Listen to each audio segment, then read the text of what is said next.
কোটা সংস্কার আন্দোলনকারীরা 18 জুলাই সকাল থেকেই ধানমন্ডি, উত্তরা, মিরপুর, বাড্ডা সহ বিভিন্ন স্থানে অবস্থান নেয়।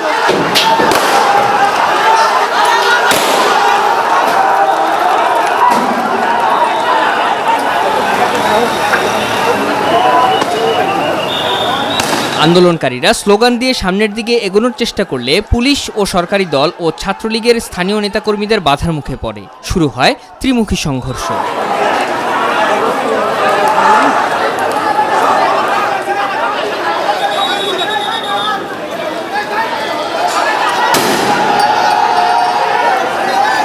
এক পর্যায়ে আন্দোলনকারীদের দিকে টিয়ার শেল ছোড়ে পুলিশ।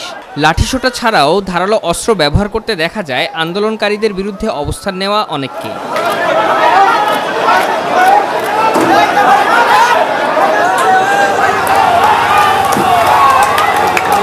কোনো ধরনের উস্কানি ছাড়াই পুলিশ ও ছাত্রলীগ তাদের উপর হামলা করেছে বলে অভিযোগ আন্দোলনকারীদের। বলেন, অহিংস আন্দোলনকে সহিংসতায় রূপ দিচ্ছে সরকার। সকাল থেকে এখান থেকে আসার পর ধানমন্ডি 27 রাপা প্লাজার সামনে আমাদের স্টুডেন্টরা শান্তিপূর্ণভাবে অবস্থান করতেছিল।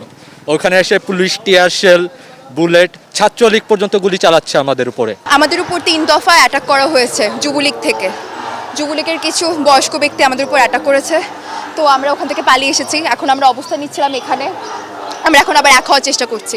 এটা কোটায় নাই ভাই, এটা মনুষ্যত্বতে দাঁড়াইছে ভাই, ওদের বিবেক নাই ভাই।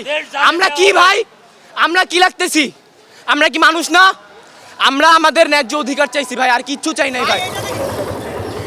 ঢাকার অন্যান্য জায়গায় সংঘর্ষ চললেও শান্ত ছিল ঢাকা বিশ্ববিদ্যালয় ক্যাম্পাস। বিপুল সংখ্যক আইনশৃঙ্খলা বাহিনীর সদস্য মোতায়েন রয়েছে সেখানে।